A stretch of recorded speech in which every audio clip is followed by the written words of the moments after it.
What's up, everybody? Welcome back to The Run with me, Manny Wilson. Thank you for tuning in. Be sure to follow me on Twitter at IamMannyWilson and follow the podcast page on Instagram at The Run Podcast. So we're going to get into these topics. Let's start off. The Battle of Los Angeles is real. Oh my gosh, it was a show last night. If you watched it, you loved it. It was damn near like a playoff game, the way they was battling out there. But I got some harsh news to break to y'all because I'm not a fan of the Lakers and I'm not a fan of the Clippers, but I do love watching great basketball. So to get into the game, if you watch the game, this is what you've seen. You've seen two great teams play each other. You've seen a battle of talent and stardom versus grit, grind, hard work, effort.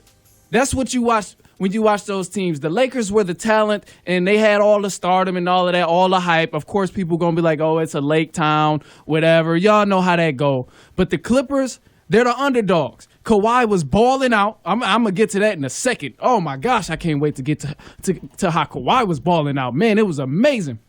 But Kawhi Leonard was balling out. Lou Williams had a great game. Anthony Davis had a great game. It was all good. But until the fourth quarter hit, just so you know, the Clippers did actually ended up pulling off the game if you haven't heard yet. But the Clippers did win the game. Just so you know, AD cannot be messed with, and Kawhi Leonard cannot be messed with. Those two guys, what they did last night, I feel bad for the rest of the league because it looks like they're in trouble. The Lakers are it's going to be, I said it before, but the Lakers and the Clippers are going to be the two teams that go to the finals. One or the other is going to the finals. There's going to be a Los Angeles team in the finals. And then we didn't even take into perspective that Paul George is not even playing yet. And the Clippers still looked great last night. Paul George didn't even step foot on the floor. They still got injuries. And I get the Lakers still have injuries as well because Kuzma's not there. And yeah, Rajon Rondo's not there. Everybody's new. Frank Vogel's new. He got all these new people. I don't think Frank Vogel is going to last that long because when the Lakers don't win the championship this year, or if they don't win it this year, he's out of there because they know that LeBron only has so many years left until he can continue to give his maximum effort up and down the court, whether it's on offense or whether it's on defense. So either way it goes, the clock is ticking for Frank Vogel, man. It's really ticking, and it's going to be crazy. But one thing people don't realize, and I watched this. This is what I noticed when I watched the game the other day. The Clippers and Doc Rivers, he has an actual game plan. When I was watching that game, it looked as if he had an actual game plan and things were going right. Things were going according to game plan. The offense looked smooth. It was constantly in the flow. They could constantly get a bucket. They could constantly score the ball. And then don't even get me started on the defense. The defense on that Clippers team is ridiculous, and that was one of the main reasons why I loved the Clippers when they first assembled this team, because I'm like, damn, Kawhi, Paul George, Pat Beverly, Montrezl Harrell. I'm like, it's so many people on that team that's defensively minded, and I'm like, man, you can tell when they were playing the Lakers, you could just tell everybody on the court was defensively sound. They were all locked in and they all applied pressure. That's going to be the biggest factor that separates them from the Lakers is the defensive intensity. Oh my gosh. And yeah, I get the Lakers. They got AD, he can play defense. LeBron, he can play defense when he wants. Avery Bradley, they got a good team on paper, and on paper, if you compare these teams on paper, Lakers win every single time. But the thing people don't take into account is that the Clippers play off of hard work and they play off of effort and they play with a chip on their shoulder and they play with that grit that overshadows all of that talent and they overshadows all of that stardom. So it's going to be a battle every time. And one thing I said after the game, after the Clippers won, I said the Lakers, they win in this game as in, okay, this is a season opener. This is a season opener, first game of the season. We're playing the Clippers team. They're a little good. You know, they got some good stars on that team. We're playing. And the Clippers came into that game like, oh, we about to show them. We about to show them what we do. Like this is our town now. They came in with a chip on their shoulder and they went into the game unlike it was a game, and they went into the game as if it was war. Because the way they were playing, the way they were playing hard every single play, and the defensive intensity, the offensive intensity, it was all there. All right, now the players. Now I'm going to move on to the players. First off, like I said, Anthony Davis cannot be messed with. Cannot be messed with. Oh, my gosh. What he did to the Clippers, although they lost, that man he's going to be a problem to every other team in the league.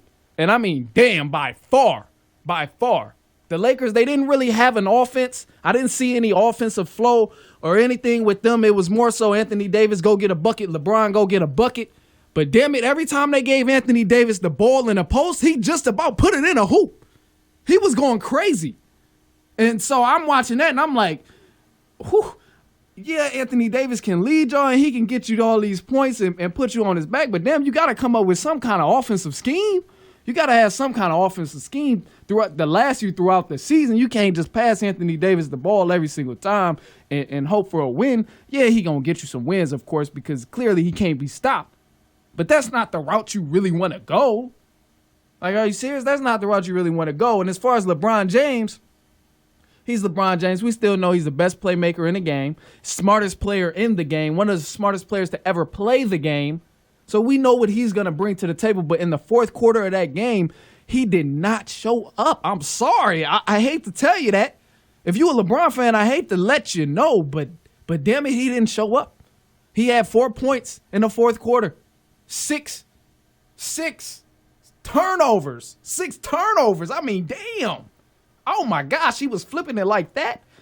Talk about selling the game. That's exactly what LeBron was doing. Meanwhile, Kawhi Leonard was snapping. Damn near didn't miss the first half. Was going crazy. And it's very clear that his offensive game is even at a higher level than what it was last year in the finals. And that's the scary part about it. It's like, damn, we thought he was good last year in the finals. And I get that it's one game. Because I know somebody's going to say that, oh, damn, it's Manny, it's one game. Calm down, man. They got another 81 games to play. Chill. So I know it's one game. But damn it, if you watched it, you hype. And if you hype about basketball, you also hype that Kawhi Leonard was snapping and his offensive game is in another level. In his game, it wasn't like when the Clippers were playing basketball. It wasn't like, all right, Kawhi Leonard, let's get a bucket. See what you can do, Kawhi Leonard. No. They had people coming off of screens. They had people running around the court, backdoor cuts, all kind of stuff. Kawhi Leonard come off a screen, pop a midi, come off an off-ball screen, pop a midi. They ran a little bit of pick and roll. They ran off-ball screens. They did so many things that were fundamental in the game of basketball. And I give credit to Doc Rivers for doing that, because with this team, we've seen this Clippers team before any stars take Warriors to 7 games. And that's already amazing right there with no stars. So, and I said this way before, like before they even got Paul George. Once they get Kawhi Leonard and Paul George on the same team with a team that took the Golden State Warriors with Kevin Durant to 7 games, once they get them on the same team, it's not gonna. It's gonna be bad. That's really the only explanation for it. It's gonna be bad. When Paul George come back, if he come back hot and fully healthy and doing his thing, playing both sides of the ball, it's gonna be tough for the Clippers to lose to anybody, especially come playoff time. Those guys are so tuned in mentally. It sets them far apart from everyone else because they're so tuned in mentally. Patrick Beverley, damn near like a mini Kevin Garnett. Montrezl Harrell, damn near a smaller Kevin Garnett. He's always into it mentally. Kawhi, he may not speak a lot, but you can tell he's damn near focused. You can tell he's locked in and loaded all the time because he's focused.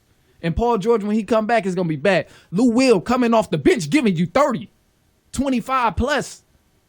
That's a key asset to the team. And yeah, the Lakers, they look good on paper and it looks flawless on paper. But this is why I say the eye test never fails. The eye test never fails. Whenever you watch a game, you get it. You get the footage raw and you get it exactly how it is. You can't manipulate the eye test. Not at all. Unless you're crazy in the head. But other than that, you can't manipulate that. So I see, if the Lakers get into a groove, I hate to say it, but it's possible that they will go to the finals. But then again, it's going to just be another battle of LA, and I cannot wait to watch it. I am going to be thrilled to watch it. Let me set this straight before we move on. But I want the Clippers to go to the finals, and I want Kawhi Leonard and Paul George to win a ring. I want them both in the Clippers to win a ring. I want Doc Rivers to get another ring. I want Patrick Beverly. I'm 100% all in for the Clippers if I had to choose a team in LA between the Lakers and the Clippers. But if the Lakers get into a groove with Anthony Davis and LeBron James and all the other role players they got on that team, it can be bad. But I'm just so excited to see another battle with LA. And I think either one of these teams are going to go to the finals, and whoever goes to the finals is damn sure winning it. It's going to be the Bucks and one of the Los Angeles teams for sure.